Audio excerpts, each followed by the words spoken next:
All right, Ski, back with Armchair Engineer 85. Guys, today we're doing an air compressor. I got about a year ago. This thing has sat here for about a year. This is a 60-gallon Porter Cable air compressor, and I was given it from a former place of employment that I used to work. Basically, they got a new air compressor. Like I said, this is 20 years old, so it just, their company policy, they get rid of them. So they called me up and, I left on good terms. It just said, hey, we always know that you had mentioned that you really wanted to get a big air compressor like this. Do you want it free of charge? So I said, absolutely. I need it for my plasma cutter. I have a Hypotherm 45 XP, and I was using this smaller Porter cable down here. That is a, what is that? 4.3 gallon air compressor, 4.3 compared to 60 gallon, like quite a bit of a difference. And it couldn't keep up with the demand. It just, no matter what, you had to start, stop, start, stop, start, stop. It got sickening. So I was kind of always wanting to do something like this, and here I am. I've already went ahead and mounted my hose reel, and now what I'm doing is I'm going to, well, first thing I did already was I got the 240 plug. This was all bare wires. I don't know why. I can't remember if they had it hardwired or if maybe the plug was just old or something like that. So I went to the local Home Depot and I went ahead and I got a 240 plug and I wired it in. It came with this flex line here, and basically the flex line obviously went on something like there. And then what I did was at Home Depot is I went ahead and I picked up these adapters here. This is a 1/2 inch to a 1/4 inch, and then I got my quick connect here. So basically, this is still in the package.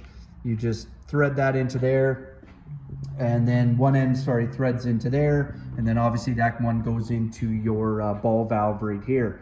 When I picked this up, this thing had like 1 inch of dust on it, so I did a bit of cleaning on it. And while I was cleaning, I made sure that there was no cracks in the welds or anything, or no defects in the tank. That's something you guys want to do, especially if you're dealing with an older air compressor, just the dangers of blowout. I went down here and there's a little valve underneath there, you can see it there, and I just checked for any moisture. They were pretty good on their maintenance of this thing. It is missing the guard on the back here. And I don't know if anybody knows, like this motor here, this is all part of the belt tension. So if I lift up the motor here, you can see I get tension in the belt. And I was looking on a few videos, and like, I don't know if there's springs that hold the motor down, and that's kind of like the tensioner, because I've already run this, and the belt basically works itself off just from vibration from the motor.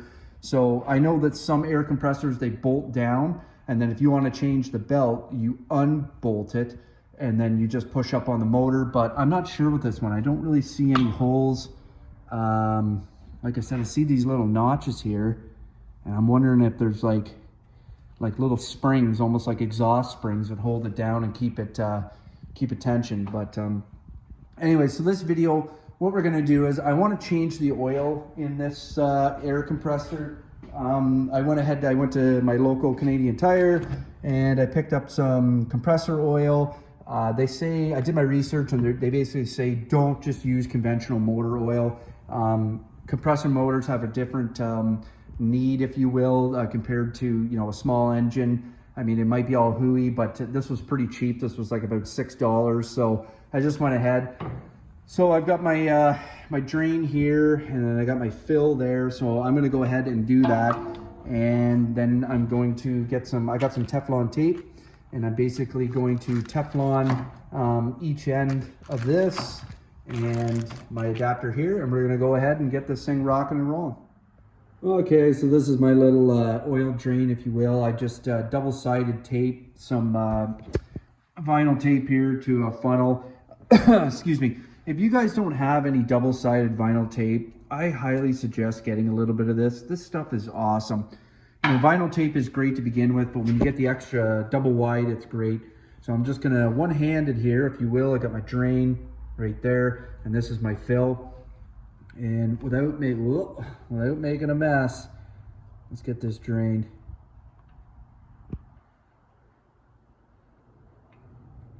I have no idea how old this oil is. And there she goes. That doesn't look that bad. Wowee. Maybe this is all for nothing. All right. Let this drain. And then we will top her up. Okay, so we're gonna add some oil here. I got my old oil that I drained into this prime bottle here. It is very thick stuff. This is a single weight oil. I do know that. It's not like a 5W30 or anything like that. You can't obviously see, unfortunately, through the bottle here, but I think this first little ridge, that's where about the amount of oil was that came out of it, which I don't know. That might have been running low because I'm getting, according to the owner's manual, basically you're supposed to fill this up and it's supposed to only be about 6 threads. So about, I would say about, I don't know, less than half of this when you're filling it to the top. So once you get to about, say, there, you will say, okay, that's enough oil.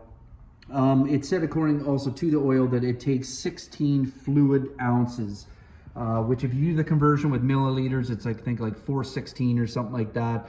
So you're looking at a little, what's that, 416, a little less than half of this bottle here. So anyways, we'll just see. I definitely don't think that that was 416 milliliters, considering this bottle is 500 and it's only up to about right there. So anyways, I'm just gonna fill it up here and I'm gonna see basically till it's about right there, as they say, and then we'll go from there. All right, so I got the oil all filled up and I got the plugs back in. It stopped about right here. This oil is very thick, so when you're pouring it, just go slow.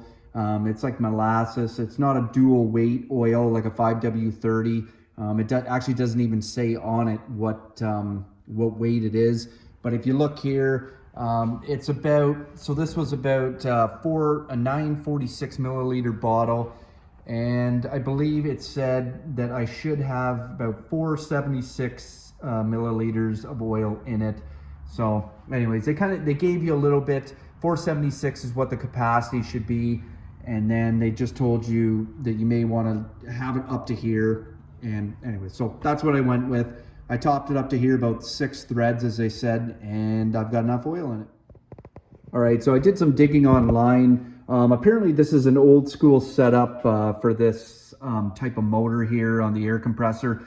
But basically this is what they do here to prevent this from moving. The original bolt, if you will, that came with this, so it was more of an L, less of a J like this, but this is all I could get from the hardware store. But basically what I'm gonna do here is you put a nut and a washer on that end there, and then you put a nut and a washer down here and you just cinch it down, and then that will catch there on the lip and keep this motor from moving, which there in turn will keep this belt from slipping off the 2 pulley wheels here. I'm just going to pull it out here. I'm going to make a mark and I'm going to trim this bolt here. This was the only size they had. And then I've got over here my Hercules chop saw stand already, and I'm going to trim it up and I'll show you guys what it looks like.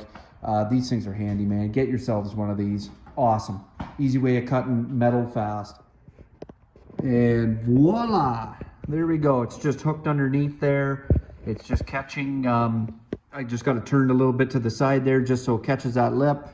And now we go to move this, and no movement whatsoever. I'm just pushing up and down on the motor and nothing. That thing is locked in there. You know, it's funny sometimes when you're doing a project, you get like tunnel vision and you focus on 1 or 2 things and you can miss something that's staring you right in the face.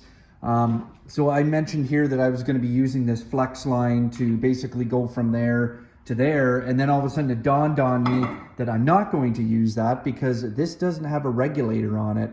I guess this gauge here threw it off, but I totally didn't even see it that this doesn't have a regulator. Obviously when they took this tank out where I used to work, they kept the regulator that they were using, but I do in fact need a regulator. As I said, this is primarily going to be used, hence its size, for my plasma cutter.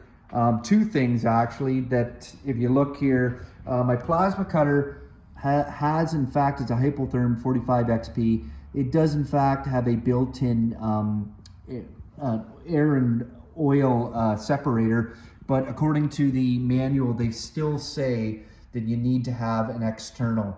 And if you look up here, it says the max pressure is 135 psi.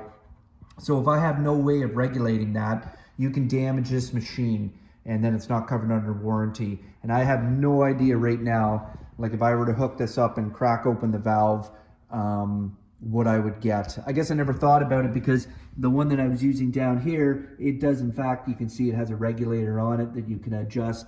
So I guess I just overlooked that. So I haven't shot this all in one day. I've shot it over the course of a couple days. So over the last couple of days, I went ahead and I assembled this. I went to Canadian Tire and I got myself an inline air and oil separator filter, and I got a regulator. And then I ended up getting, I wanted to get like an L bracket, like a 90 degree here, but I could only find this T to go off to my airline. So I had to get a little cap there, and then yeah, right off to my quick connect. So yeah, it's kind of funny. It's like almost assembling Legos. You got all these tiny little pieces. You got these little, you know, connectors here, and you got to make sure you get all the right size. So I'm going to go ahead right now. I have to Teflon tape this little end here, and then I'm going to be hooking it up here. I also had to get this little adapter here as well and take off that other one. So this is what we're dealing with. Everything's all Tefloned up. We're going to fire it up here in a second here, and we're going to let it build pressure, see what the cutout pressure is, and make sure that there's no leaks in any of the fittings. I like this angle here, how it goes up to there. I thought that was kind of nice, this branch off here. And we're going to be rocking and rolling. So I'm going to fire it up, and then I'll let it build up to its pressure where it cuts out, and then I'm going to open this valve up here and see if I hear any leaks. So let's go.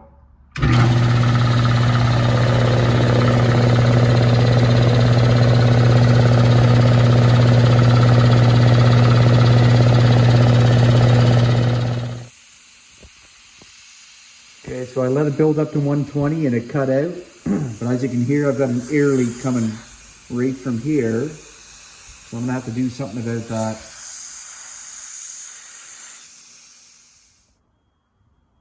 Okay, so I let it build back a little over 60 PSI here. Basically, if you look in the last clip there, I didn't have this ball valve here tightened up all the way. There's a slight bit of a gap there. So that's where the air was pissing out. So I just came onto it with my crescent wrench and tightened it up. And everything else here, there's no leaks. You can see here the regulator, I've got the air flowing up to it.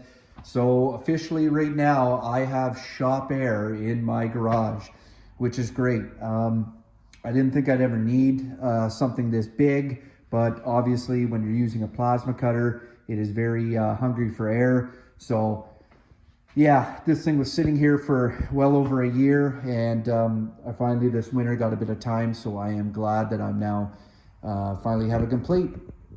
But if you guys enjoyed this video, thank you very much for following along. It was a little bit of a process, and just learning you know, the different little things here, the hook, the belt, the oil, wiring the plug, and then this whole shooting match here. But if you guys liked it, please like, comment, and subscribe. It means a lot to me, and it really helps out the channel. Till next time, I'll see you at the next video.